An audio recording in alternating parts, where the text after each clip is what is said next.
Hi, everybody. I'm Carolyn Hymas, and we're going to go ahead and get started. I'm the Associate Director of Alumnix and Family Engagement, and I just want to thank everybody so much for joining us today for our talk, California AB5, Everything You Need to Know as a Creative. Before I proceed any further, though, I want to let everyone know that we will be recording our discussion today. And if you have any questions throughout the presentation, please send them in the chat box, and we will also have time for Q&A at the end of the discussion. Before we actually get started and get into the meat of what we're doing, I just want to share an update with everybody. In the next couple of months in Alumnix Engagement, we are launching an alumni platform. So excited. This has been a long time coming for our community. The system will house a directory so you can easily find one another and connect. It will also have a CalArts business directory. Our formal mentor program will be facilitated through this platform next year. And there will also be opportunities for informal mentorship connections too throughout the year. It will contain a professional development resource library for creatives. We are in the process of mapping out general resources over the summer that would be useful for everybody in any métier, regardless of what it may be. And then over the course of the year, we're going to develop more school and program specific resources as well. So this system is really great. It's also going to provide community and campus updates. So if you're curious about what the latest and greatest is that's happening at CalArts, it will have basically our news section too, which is really fantastic. And there will also be an events section, so everybody can share their shows, their upcoming happenings in the events section and share with the rest of the community. And it actually syncs with Eventbrite, which is so nice. So you don't have to like double up all your content. You should be able to just enter the Eventbrite ID and it should sync in with Eventbrite, which is really nice. And we are just really excited to have our alums be able to connect in just a more meaningful and deep way through this new tool that we are rolling out in the next couple of months. I have a couple of housekeeping items for all of the participants who are watching today. We have your mics turned off just for any ambient sound that might be coming through. And if you have any questions, please, once again, send them through the chat box. We'll be monitoring it. And that's all I have for you guys. So for updates and whatnot and housekeeping items. So without further ado, I would like to introduce our speakers, Olivia Phillips and Sam Mazzio of the Southern California law firm, A Better Professional Corporation, or also known as Better for short. They both have extensive experience in labor and employment law, contracts, copyright, and much, much more. We're very excited for them to do this presentation for us. Thanks for the introduction. I'm going to do a little bit more of an introduction of ourselves and my law firm, and then I will let Liv take it away. She is our labor and employment guru and is on the forefront of a lot of the amendments and comments and things going on with AB5. So a little bit more about myself and Better. Like we were introduced so kindly, we are a Southern California small boutique firm. We focus on nonprofits, small business, creatives, solos, and we really help from anything from A to Z pretty much. So that means contracts, getting your entity set up, helping with your board, helping with your trademarks, your copyrights, your contracts, through the whole process of that. And that all includes labor and employment. And then particularly and relevant for this particular workshop, that's also going to include sort of determining who's a contractor, who should be a contractor, what their contract should look like, and then of course, whether or not there is any risk in categorizing someone one way or another under AB5. A little bit of background, I actually worked at a nonprofit organization called Invisible Children. That was about 7 years ago now. They had the most viral video in history. You might remember Coney 2012. And then Liv actually joined the last firm that we had, Wilkinson Mazzio, and then joined me here at Better when we shut that firm down to create Better. And the whole point of creating Better was to do better by all of you, our potential clients, our community. And really what that means is more education and empowerment. So I will shut up and let us get to the education and empowerment. Well, thank you, Sam, for that great intro. And I'm going to dive right in. I'm going to share my screen so that we can have our fun little PowerPoint. I'm not sure. I think that might have been sent out to everybody previously, so you might have seen it. Give me 1 second. Okay. Sam, could you just confirm that you can see this so I know that everybody is good to go? Can. Yep, and the little slides down the left too. Okay. There we go. Perfect. Okay, so I'm actually going to skip through the first 2 slides because Sam did such a great job with the intro, and we're just going to dive right in. I have to imagine everybody here has some background on AB5, what it is generally, because it has been such a hot topic and it's been around at this point in some capacity. At least the test that we're going to go into, ABC test, has been here since 2018. Like the first bullet on this screen says, this AB5, the Assembly bill, was a codified ruling of the Supreme Court case known as Dynamex. It was a case about a shipping company and their independent contractors, and that was where we got this ABC test that was then rolled into AB5. Codifying, by the way, just basically means that there's already a court case or maybe multiple court cases, but the legislature decides they want to double down on what courts have decided and make it truly the law of the land by having some sort of legislative body decide that the law is not just through the courts, but it's also through this legislative body that's been voted in by the people. So it's kind of just, like I said, doubling down on what is already law to show that the people's elected officials also agree with what the courts have decided. So codified Dynamex, we already kind of went through that. The ABC test is a test that's not new in general. It's already been used in Massachusetts and New Jersey, but it is incredibly new for California, which is partially why people are having such an issue with it.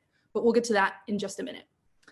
Under the ABC test, a court is going to presume that a worker is an employee unless the person that's hiring the worker can show that that's not the case.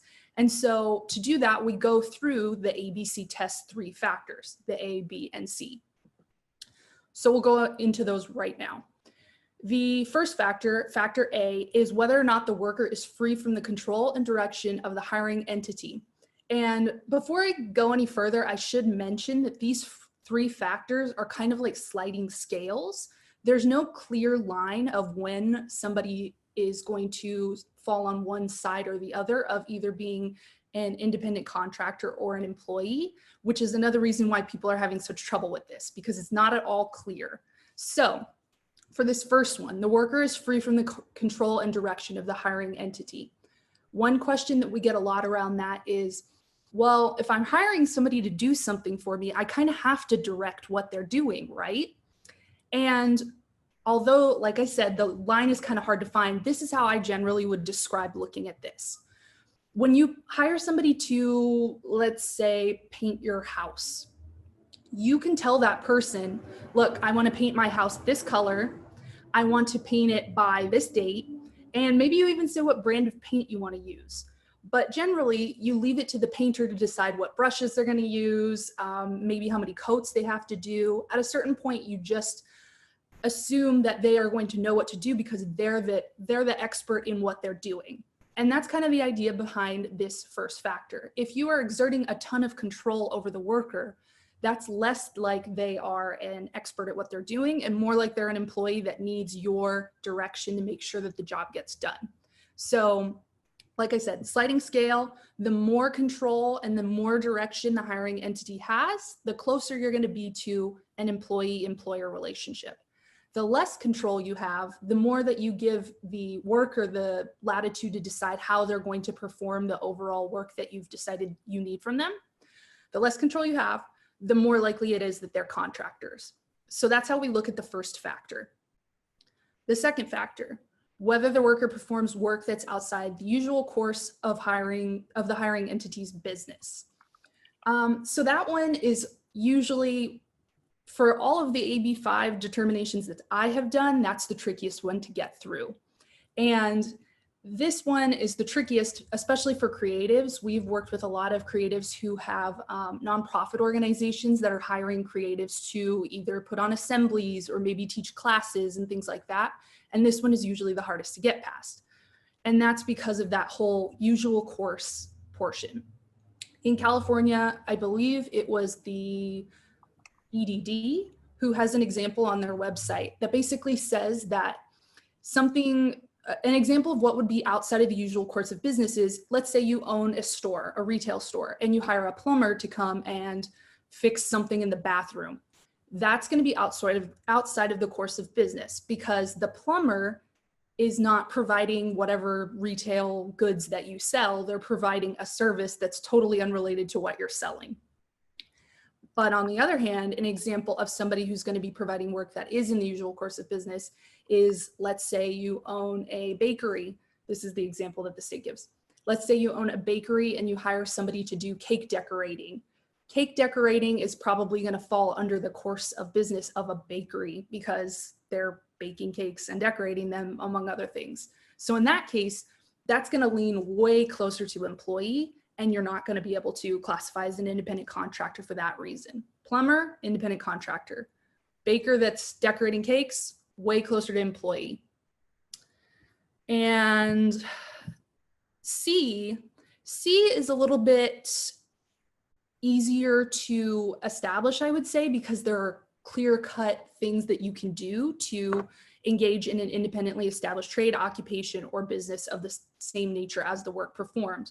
Another thing that particular FAQ that the EDD provided has said is one way to show that this is true is that the worker has a business license. Maybe they have an entity in place like an LLC, and different things like that. Maybe they have a DBA if they are a sole proprietor, and that kind of shows that they're not just providing one-off services every once in a while. They're actually doing this routinely as their established trade. And so another way you can look at this is if you are the only person that only entity that this worker is working for, that's probably going to lean closer to employee because that's not independent from you. Basically, if they lost work with you, they would lose everything. So that's not really independent of you. But if they have other customers, they have other clients, other people they're working with, that's going to look a lot more like they're independently established, and that's going to lead toward independent contractor. So as you can see, no clear-cut line. Like I said, there's just that scale of, okay, well, which side does it lean closer to? And this is actually a great time for me to mention that it's going to be pretty hard for us to answer certain questions at the end of this, just because this is a super fact-specific inquiry, and it takes a lot of detail to be able to figure out how every worker falls on this sliding scale. So we're going to answer questions at the end, but if you do have more specific questions, we have free consultations and you can book one and we can go over some of your specifics with you if we're not able to answer them today. Okay. And so from there, a lot of people have questions of, okay, well, I've heard that AB5 has exemptions, and exemptions mean that I don't have to use that ABC test. Is that true? Yes, it is true. If you fit into one of the exemptions that's in AB5, you can potentially bypass the ABC test and use a different test. I'll get into that in just a minute, but I do want to say that the exemptions are, for lack of a better word, really poorly written. They're really awful. And I say that because they're very, in some places they're very narrow, and other places they're way too broad to understand what could potentially fit under there. So for example, fine artists, number 3, that one is super broad and it's technically not defined in the text of the law. So a lot of artists, a lot of creatives are thinking that they can go ahead and use that exemption, but we're seeing more and more that fine artists probably means people that are displaying their art in galleries for truly just aesthetics. And if there's any kind of utilitarian aspect to it, fine artist is probably not going to be the right exemption for that particular type of creative. So an example there would be if you create furniture, because that's a utilitarian object, you might not be a fine artist. If you teach art classes, that's more of a functional type of art and less an aesthetic type of art. So that one's super broad. This is how we've seen fine artists, defined in other government code sections. So that's what we've been going off of, but there's no clarity there. Similarly, graphic designers, that there are a lot of professions that could maybe fall under that, but not super clear. But then there are other ones that are really specific, like still photographers and photojournalists, writers, editors, and cartoonists. And those are not only specific in that they are very clear professions, they also have this licensing limit where these exemptions require that if you want to use the exemption, you can only license 35 times or less to a hiring entity per year. And that really is just, the idea behind that is if you're licensing more than that, that seems like very repetitive routine work, which is more in line with what an employee would do. So that's the idea there. But the 35 times, we're not quite sure where they got that number. It's a very rigid number and we're not sure why they chose it. So I don't know there. But these are the current exemptions. These 5 are the really clear exemptions specifically for creatives. Other than that, there are 2 other potential exemptions. Excuse me. I think I might be missing a slide, but we're gonna wing it. So the big loophole is one of the other exemptions that creatives can use potentially, but it's not specific to creatives. And that's the business to business exemption. And this seems to be the exemption that Assemblywoman Lorena Gonzalez is referencing when she says sole proprietors and LLCs can be contractors. I mention Assemblywoman Gonzalez because she was the sponsor of AB5. So that means she was pretty much the person that got everything together and roped in everybody who was going to write it. And she was basically the supervisor, I guess we could call it that. So she seems to reference this one because she's done quite a few interviews where she says people who are LLCs can still be independent contractors. People who are nonprofits can still be independent contractors. And this is the only exemption that explicitly mentions LLCs and different types of entities. So this is what we think she's getting at. But the important thing to note here is that this exemption, unlike the other ones I mentioned, has the actual exemption heading itself, and then underneath that, you have to meet several other factors to be able to use this exemption.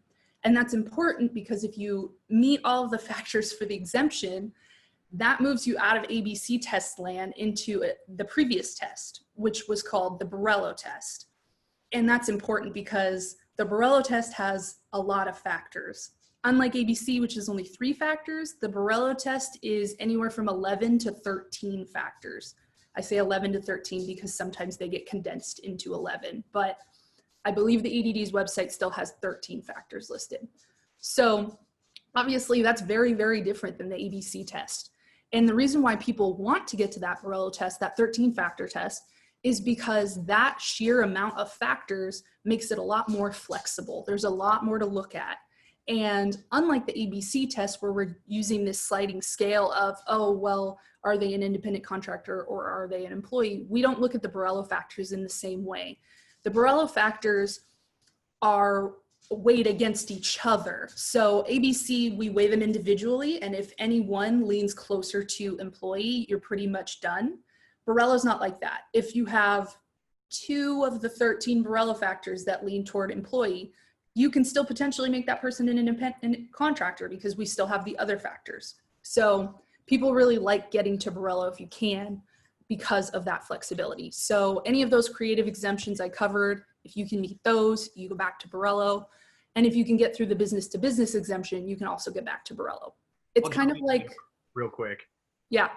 So I think this is a lot of information and a lot of exemptions, and I'm fielding some of the questions in the chat, and I want to clarify real quick. So yeah, so when we're talking about exemptions with regard to AB5, essentially the way you have to look at it is it's a multi kind of layered or multi-tiered analysis. And when we talk about exemptions, we're talking about ways you can get out of using the ABC test, meaning that you're in one of the other tiers or one of the other layers as its own type of test within that layer. So essentially, when you look at any of these exemptions that Liv has on the screen now, they have their own specific test that falls outside of applying the ABC test, the 3 factors we showed you before. for instance, still photographers and then the writers, editors, cartoonists, that 35 times. That's one factor of the test for that specific exemption, meaning that that's a different factor and you don't apply the ABC. The same goes for the business to business exemption. If you can prove that you are a business with multiple clients and you're serving a business to business, sole proprietors included, then you are exempted from the ABC test and you use the original independent contractor test that we've used in California for many years now, which, as Liv mentioned, is more of a sliding scale. It's how many factors weigh in favor of one or the other versus the ABC test, which is all or nothing. So when we say exemptions, we're saying you get to excuse yourself from using the ABC factors and use a different set of factors, because that's one of the poor pieces of this legislation, is that instead of simplifying only to those three factors, we now have 10 to 20 different categories that have their own factors in addition to the ABC test. Yes, thanks, Sam. I was trying to navigate over to the chat so I could see them because I couldn't see earlier, and now it's in the middle of my screen. So I'm writing down the questions. We got them. Okay, hold on. I'm gonna get out of that. All right. Yeah, and it is a lot to take in. Like I said, I'm assuming that a lot of people have some background, but if you have other questions, for sure, drop them in the chat. Okay. So that big loophole, the business to business one, Sam touched on that a little bit. We're going to dive into it a little bit more. The business to business exemption has a bunch of different, I'm going to call them almost like threshold tests. And once you meet those threshold tests, like Sam said, then you can go to the previous classification test, which was the Borello test that I've been speaking about. And that's what people really want to try to do.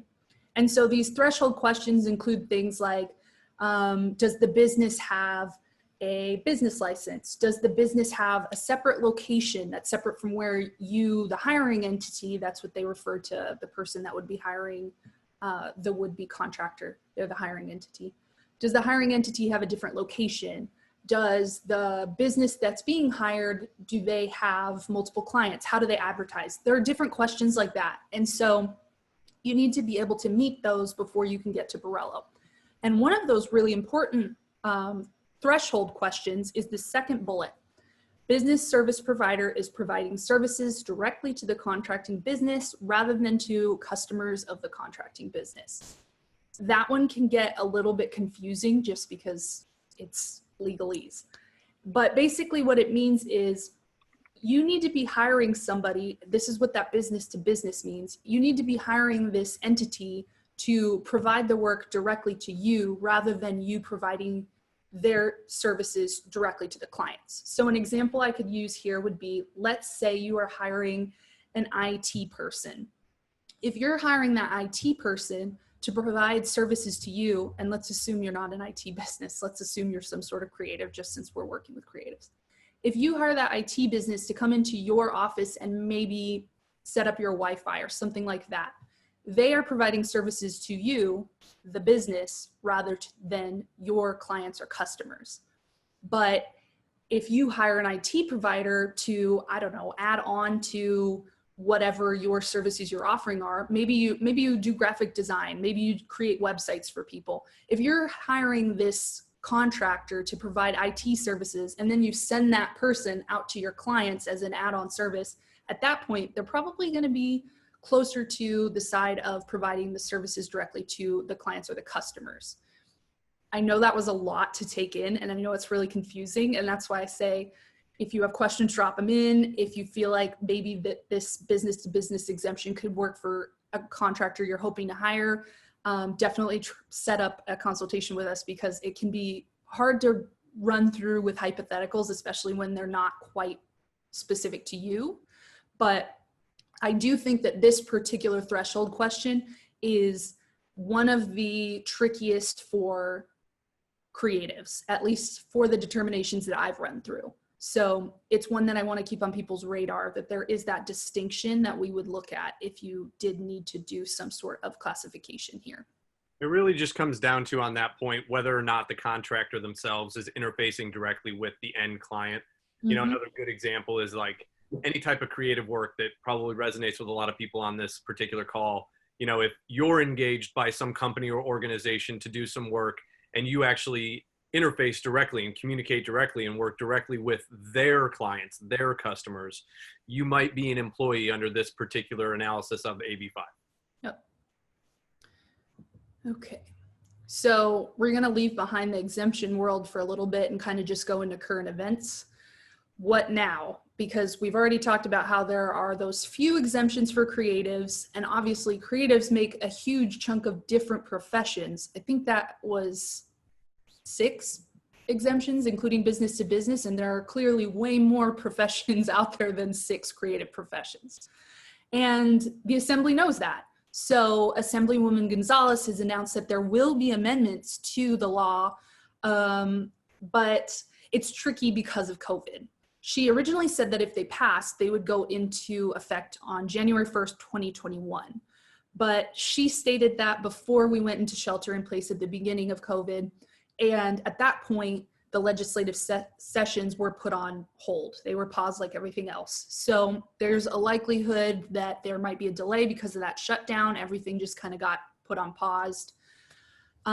She's announced that there were specific amendments specifically for that January 1st, 2021, that was related to the writers and photojournalists exemption.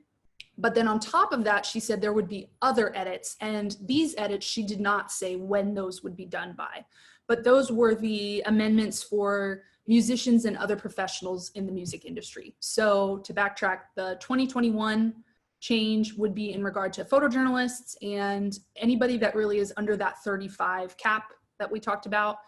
And then there's another round of amendments for musicians and other professionals in the music industry that we don't have any sort of date on yet.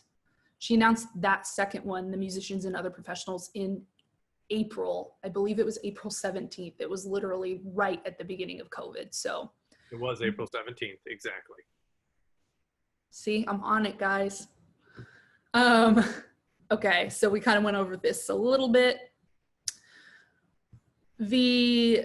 So we were talking earlier about why they picked 35 for those caps. That's something that's been part of one lawsuit that's been, there's a lawsuit to overturn that, because basically the people that have filed that lawsuit have said, why the heck did we pick 35? It's, in their words, arbitrary, capricious, and a violation of the First Amendment. So we've got challenges going through that could potentially change things, even if we don't have any formal amendments going through right away, but again, not sure when that'll happen. And then there have been a couple other initiatives sponsored. I think there might be 2, but they might have consolidated it into one with respect to app-based drivers. So think like Lyft and Uber specifically, but there's a lot of people clearly who are thinking about AB5 all the time and trying to do what they can to overturn it. And then Assemblywoman Gonzalez herself said, this was a year ago at this point, but she said that she anticipates that we'll be working on this for several years. So even for those changes that are slated to be January 1st, 2021, maybe a little bit after that, those hopefully won't be the last changes, but that's kind of a double-edged sword, because that just means, yeah, even if these changes do come, they won't be coming for quite a while. So keep that in mind. There are still things you can do to change the law, but they're going to be a ways out. So we'll pause for questions. I know we have quite a few coming through the chat.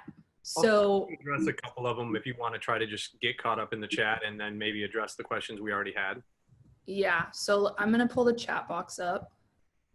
Cool. So I'm going to go back. There's a question in the chat from Rona about essentially like splitting up royalties and working with a fellow independent contractor.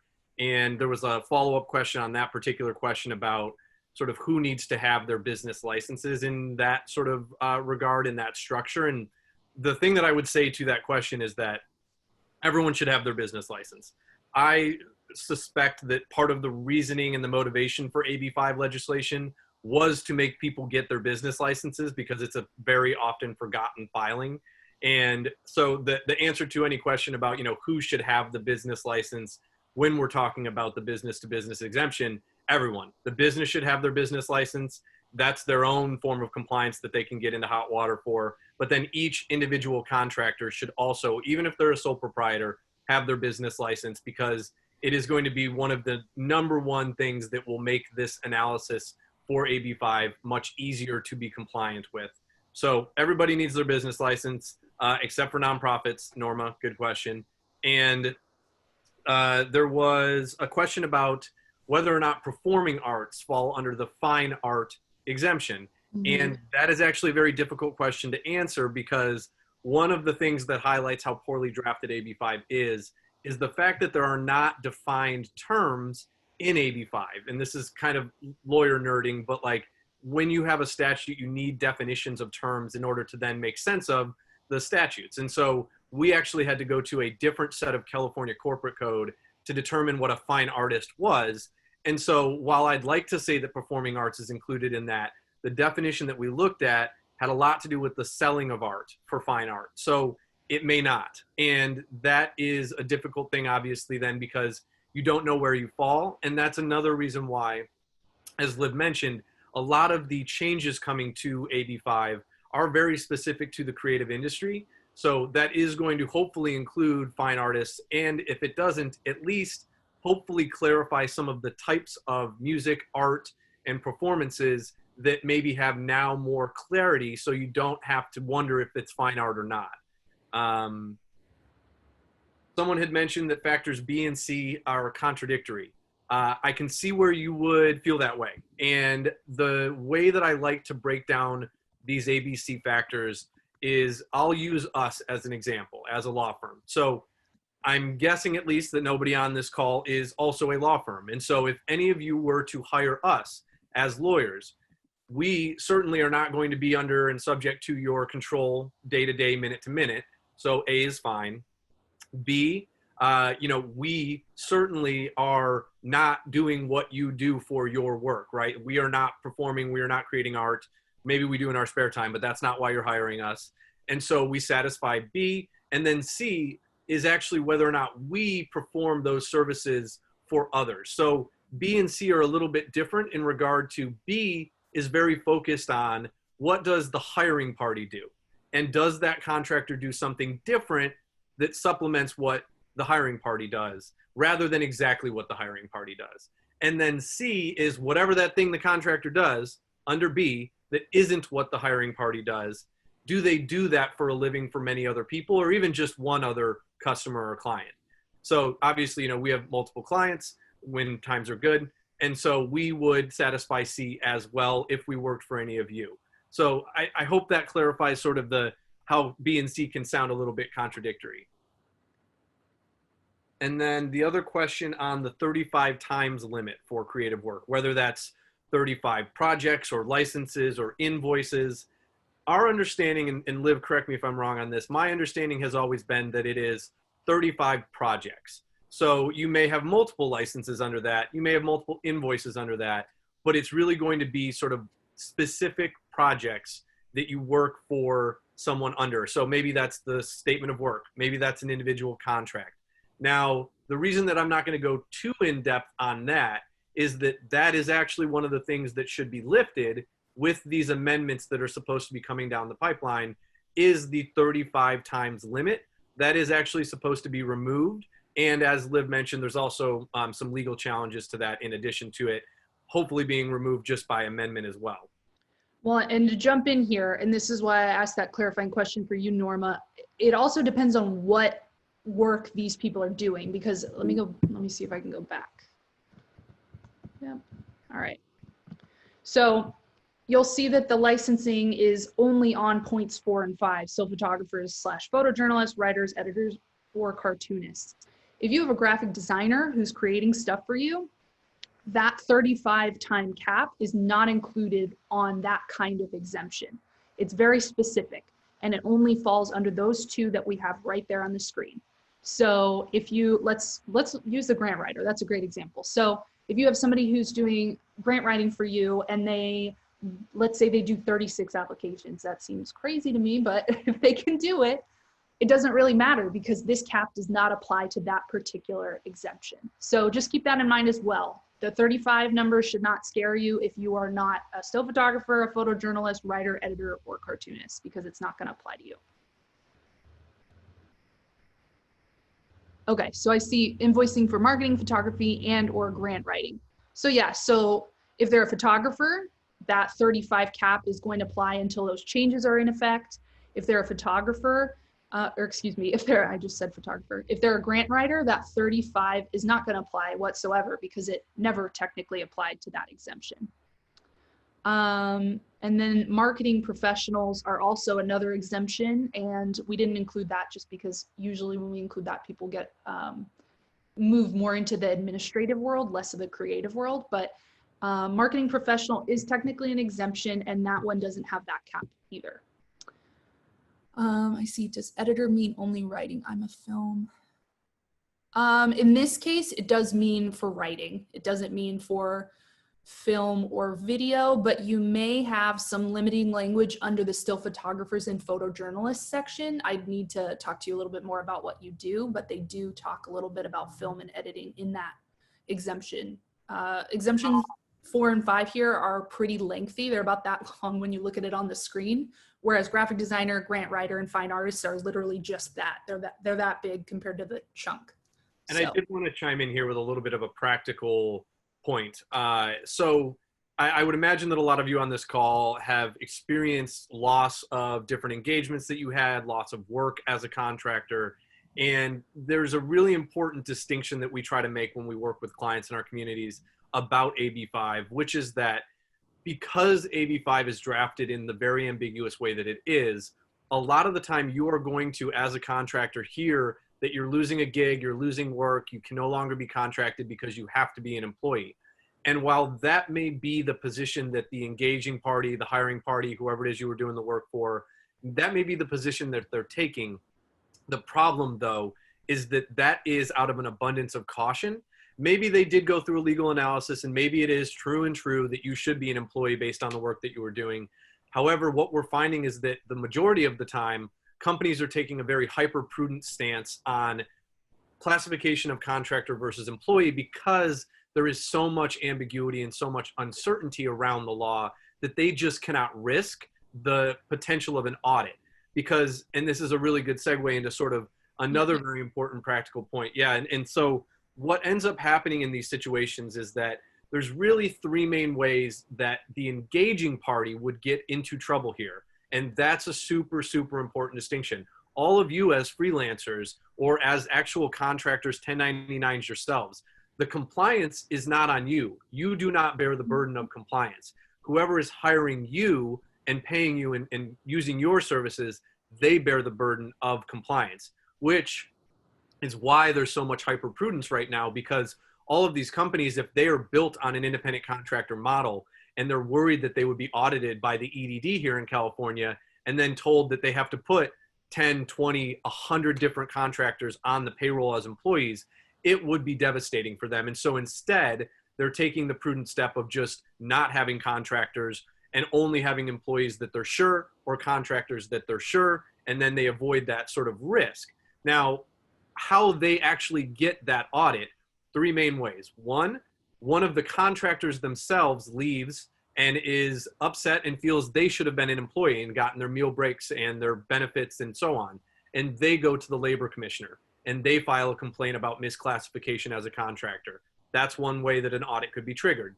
A second is going to be if an audit is triggered due to some other compliance issue. So going back to the business licenses, if that company for some reason doesn't have a business license and that catches up to them, that could cause an audit, and then that audit could spread to whether their classifications are correct for contractors. And then the last one, the kind of bummer one, is competitors. If a competitor sees an organization or a company that is fully independent contractor and they've moved fully to employee, they may blow the whistle on that and cause an audit for that one that has all the contractors. So all of that to say, I hope it's a little bit helpful in clarifying that the burden of compliance is not on any of you as the contractors. But of course, if you are getting pushback about being engaged as a contractor, and hopefully from the knowledge you gain from this call or maybe from our YouTube or working with us, you can maybe help them walk through a better way to be set up and ensure that they have this done as well as it can be. And I say that because it's going to be constantly in flux and it is still very ambiguous. So you really can only do the best you can to make sure that you've done the analysis and tried to make sure things are classified correctly. And of course, as you all as contractors, you have very limited ability to do that with the hiring party that you might be working with. So Sam jumped into that first bullet point on this page.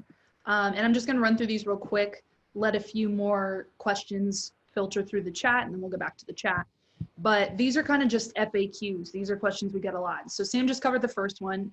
If you are the contractor, are you at risk for penalties if you're improperly classified? Nope, that's not on you to classify in the first place. So not going to be a risk there unless you are the hiring entity. And then the next two are questions that have just been very context specific since we are still living in a pandemic. The first, what benefits do I have as an independent contractor in the pandemic? That one is in regard to unemployment specifically. We've gotten a lot of questions about that, and the Federal CARES Act, which went into effect at the very beginning of the pandemic, makes it so that you can apply for unemployment if you've lost work. And you may be eligible for relief under the next round of stimulus funds if those get passed. There's been some talk from different people that bills would be going through. There was that second one that I believe the Democrats pushed through and then was rejected by the Republicans in Congress. But so they are keeping independent contractors kind of in that conversation of who will get more protection, I guess, under federal legislation during the pandemic. So CARES Act, you do have unemployment benefits under for sure. So I'm sure a lot of you have already heard about that. I've definitely heard of people applying to the EDD and having issues, and other people going through really seamlessly. I think it really just depends on when you applied. So if you applied early on and you were rejected, you might think about applying again just because they hadn't worked out all the kinks between the old system, which didn't include independent contractors, and the new system, which does. So that's kind of my little spiel on unemployment for the CARES Act. And then, will unemployment relief as an independent contractor trigger a government tax audit? We got that question recently, and there's no clear-cut answer right now. It's possible, but that doesn't necessarily mean that it's probable. And the reason why I say that is just because of the sheer amount of people that are taking advantage of this new option. The unemployment rate, I know it's very high. I don't know what it is as of today, but there's just too many people right now applying for different benefits that this would be something that you would need to worry about before applying for things. If you need the unemployment, apply for the unemployment. Okay, and then okay, so we have some more coming through the chat, so we'll stop there for a minute. Yeah, Rona, I think you're right. The HEROES Act was that one I was thinking of that is just sitting there. And then Sam answered Beck's question, which was a great question. All right, so if we don't have any other questions right now, I'm gonna move forward with what you can do. So keep speaking up is probably the biggest and most immediately doable thing that you can do. Sorry, I just kicked my desk. So call and write to your legislators. We have a lot of people who are rallying behind their industry's lobbyists, but even if you don't have a lobbyist for your industry, you can call, you can write. A lot of these legislators are taking this very seriously. Others are kind of being peer pressured. So I would say just keep doing what you need to do. You can even point out other exemptions that are analogous to what you do. So for example, we know now that they're already looking at changes for the music industry. Maybe you are in dance. Dance can be very similar in a lot of ways to how music is.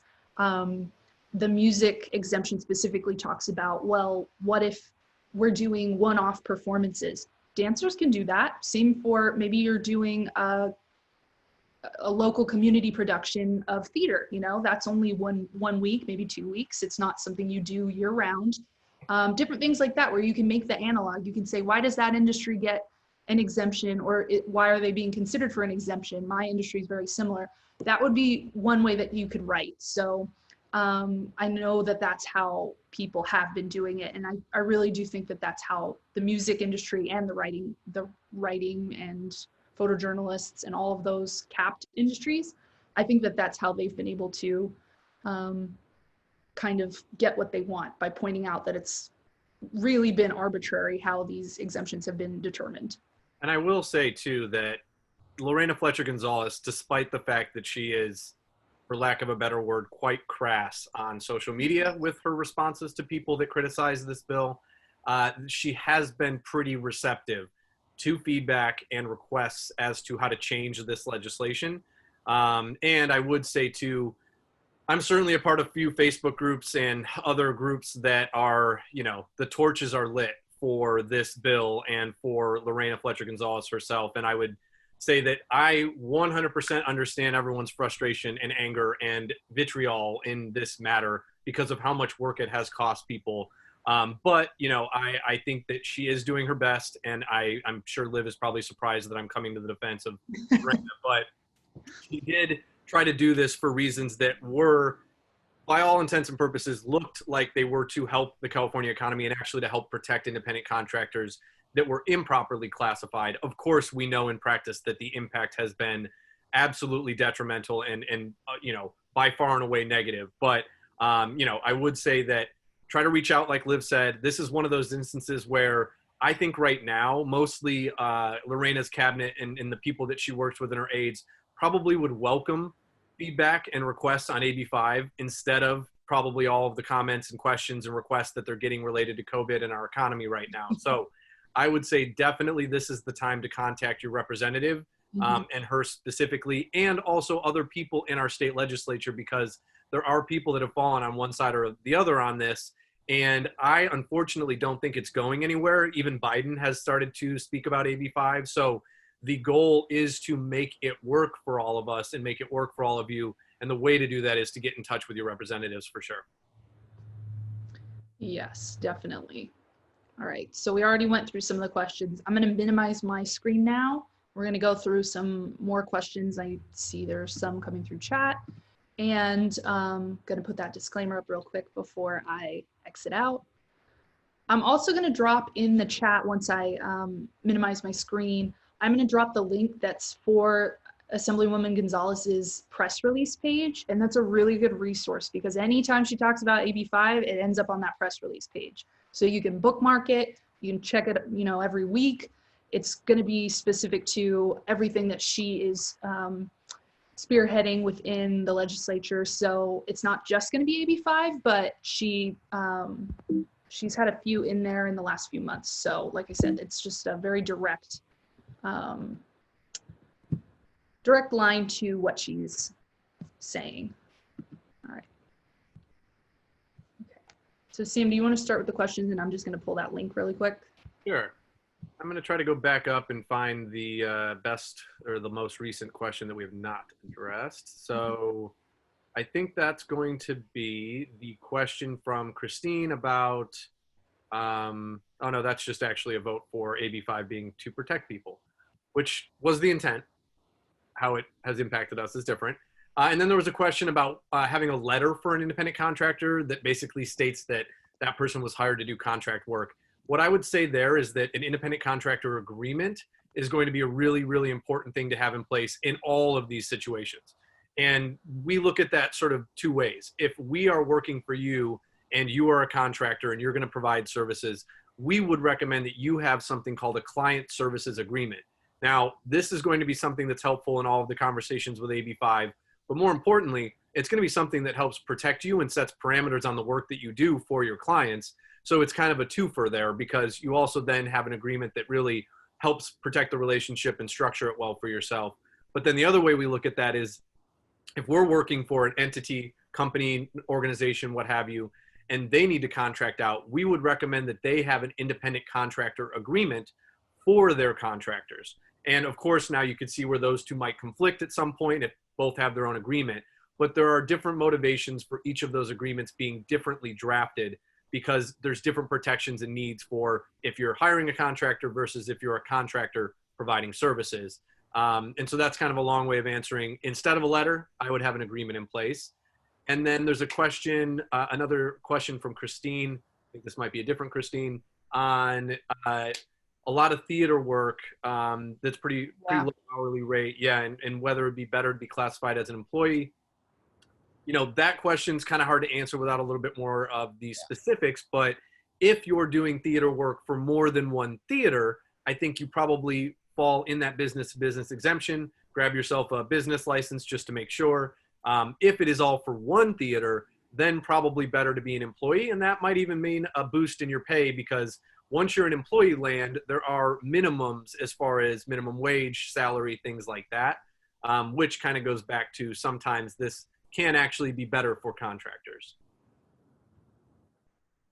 I saw Norma's just venting about Lyft, Uber, and other mega businesses.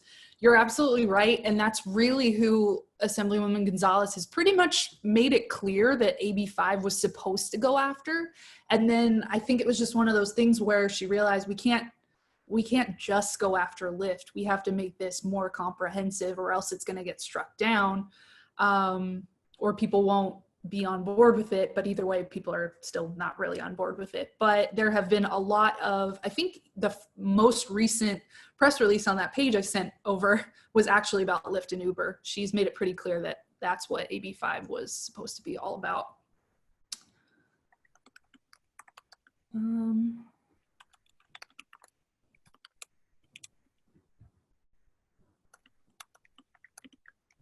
Okay, I'm just going through the rest of these.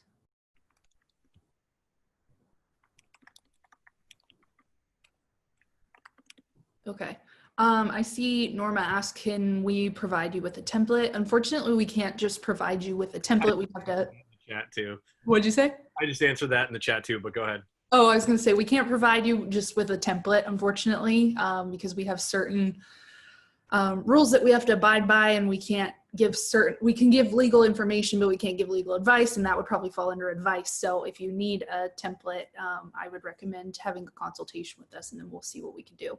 And we tend to not provide sort of blanket templates. Yeah.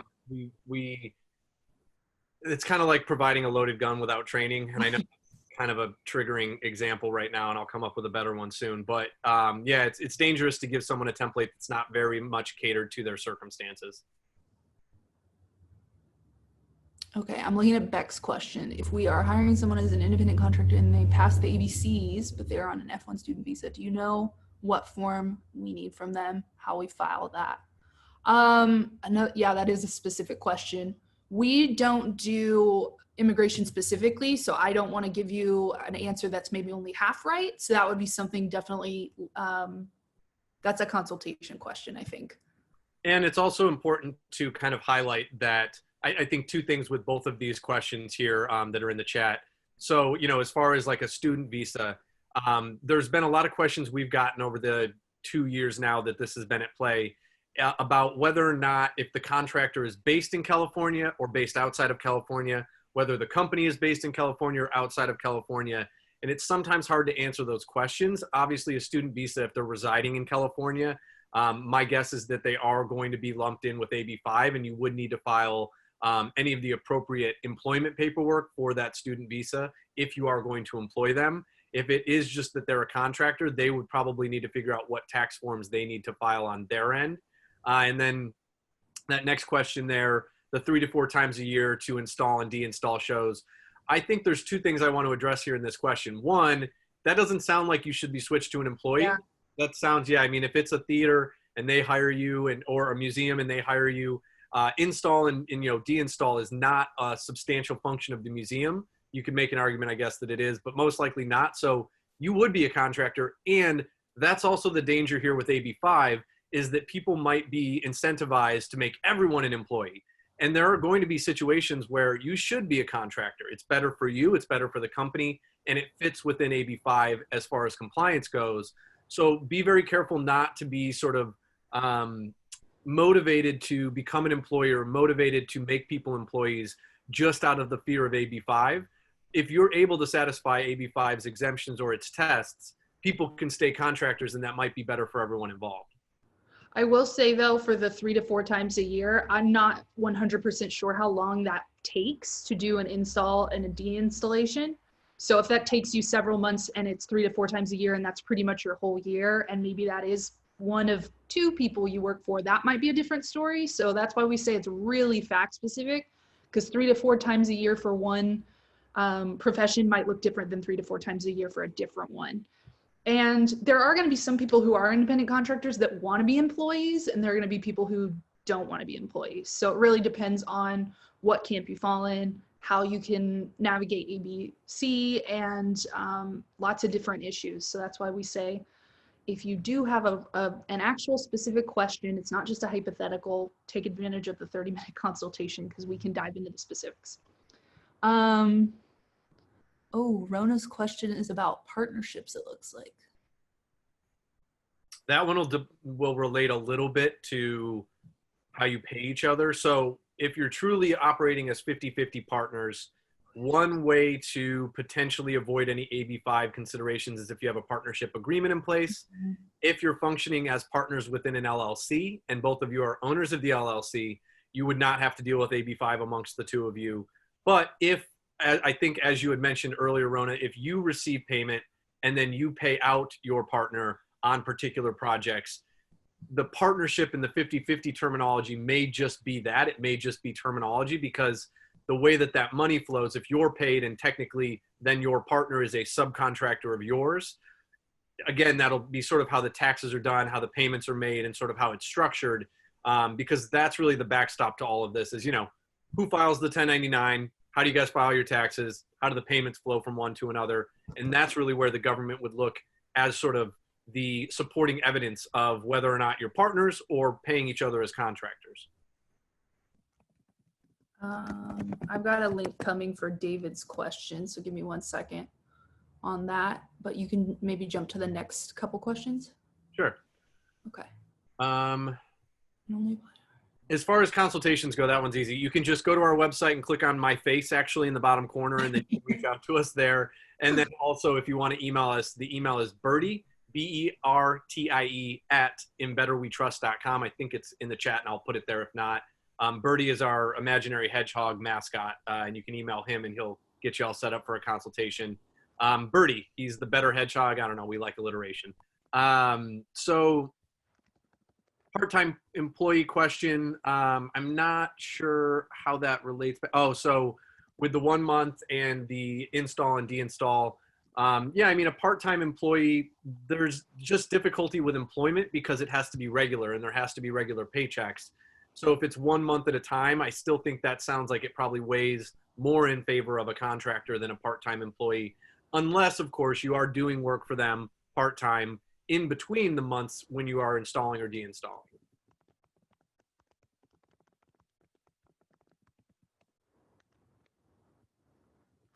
I just dropped Bertie in there, and then I'm pretty sure I dropped the YouTube link in the chat earlier, but we're certainly happy to provide that again too, because we have, I think, close to 80 videos on there now, and there's probably, I don't know, 15 related to AB5, one of which we actually took an interview of Lorena and cut it up to actually show her saying, if you're a sole proprietor and you have your business license, you totally satisfy the business-to-business exemption. She said it like 4 times in the interview. So that's not just from us. That's from the author herself. We'll send, Sam and Olivia, we will send a follow-up email to everybody, and we'll include a copy of the recording. We'll include the copy of the slides. We'll include the YouTube link, Bertie's email address, and anything else that comes up that folks are asking for. Great. Thank you. Any information on dance exemptions? So there currently, Michael, there currently aren't any explicit exemptions for dance. So if that's something that you are looking for, that would be one reason to call your legislators, because like I said, we're getting these new exemptions on music. Dance could be similar. You can make that argument. Yeah, and Gretchen, your question is a very difficult one. We have seen a lot of questions that are very similar to that, which is this sort of difficult aspect where, first of all, you know, there's a nonprofit organization and the type of work that it does is probably pretty broad. You know, in addition to the classes that you may teach for them, the overall mission of the organization is probably more of like art awareness or just spreading art. And so it may not necessarily be a teaching organization per se, meaning that maybe factor B isn't present if you're doing teaching services for that organization. And those are the ones where we really have to look at the factors and sort of go through the legislation and the statute itself, because we really have to make sort of two determinations, right? One is whether or not the factor B is satisfied, which means we have to determine what the hiring party does in the first place, which is going to be a matter of debate, right? I think in any situation, part of what an organization or a business would try to do if they were audited is argue what their specific business purpose is, so that they can then argue that a contractor falls outside of it and isn't performing substantially the same services. And so with nonprofit organizations, that's tough, because at least most of the nonprofit organizations that we work with, they provide a number of different types of programming. There might be classes, there might be awareness campaigns, there might be events, there might be, you know, products. There's all kinds of things that they do. And it's very difficult sometimes to say, okay, well, there is a programming that's all teaching artists, and those people are actually artists normally, but now they're working for the organization in a teaching capacity. And so you can see where these things kind of get very, very specific to the factors. And, you know, I think a lot of the time with nonprofit organizations, well, and businesses as well, I think the other practical point that we like to make, and by no means are we saying, hey, just roll the dice on non-compliance, but there is an important sort of distinction here that depending on the revenue of the hiring party, because remember, where the flags would get raised and who would be in the, you know, the burden of compliance is the hiring party. The lower their sort of operating revenue and their sort of operating account on an annual basis is, the less they are on the radar of the enforcement actions for these types of things, especially right now when the crosshairs are on the Ubers and the Lyfts and the DoorDash. And just to piggyback on that, if it wasn't clear, nonprofits don't get a pass. We get that question a lot. Do nonprofits fall under AB5? They absolutely do. So if you're a nonprofit and you're hiring, you still have to abide by the rules from AB5. Okay, Liv, if you want to address that first Christine question, I'll address the second one. Let me read through it real quick. Okay. Is it based on?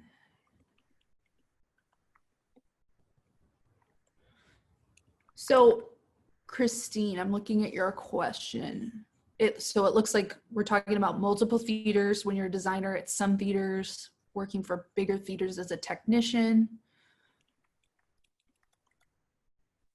I wouldn't say that it needs to be consistent if you are doing different things, because if you're a designer for one and you're a technician for another, that's technically two different roles. That's like if I decided I wanted to be a lawyer by day and moonlight as something else, you know, they're distinct. And I also think that it's going to be important to look at who's hiring you. If you had one theater hiring you as both a designer and a tech, one as a 1099 and one as a W-2, that would be an issue. So is it based on each individual job? I would actually say it's just based on the situation. It's going to look different for different people depending on what's being done.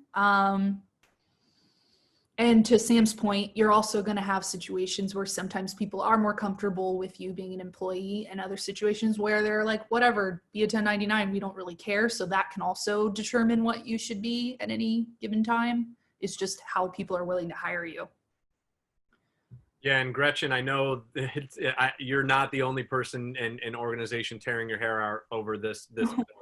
But what I would say to that too is that in a lot of these situations, and given the context that we provided about sort of practically speaking how you would get hit with a misclassification audit and action here, you know, in that situation, I would say that if all of your teaching artists that, you know, it's 4 sessions, you know, maybe once per quarter, if they prefer to be contractors and you all are in the sort of understanding and knowledgeable about that it could go one way or the other in a classification, in those situations, sometimes it's better to defer to the contractors and sort of do what they prefer to be. And if any of them want to be employees, you know, certainly then look at what it would look like to employ them. There's also the concept of seasonal employees and temporary employees that sometimes can be utilized as an in-between step from contractor to full employment or full part-time employment if it is going to be something that's of a temporary duration.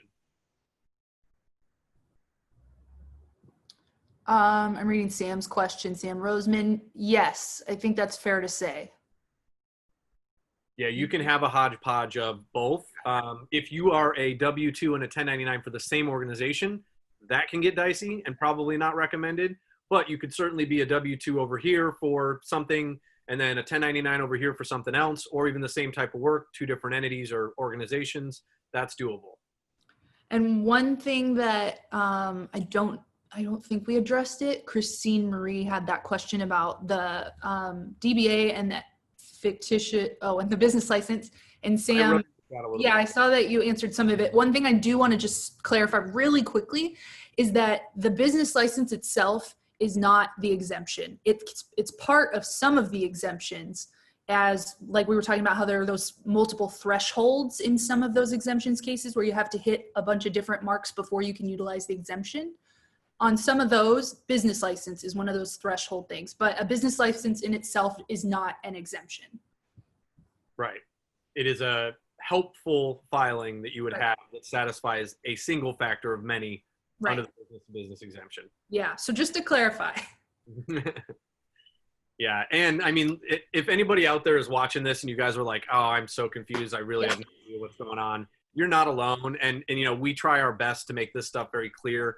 And that's why I would also recommend checking out the YouTube channel, because those are videos where we, you know, had a little bit of a script and we tried to make it as succinct as possible. And, you know, sometimes on these, when we're answering the questions, we might ramble a little bit. But the point I'm trying to make here is that there's really, in a lot of situations, no clear answer here.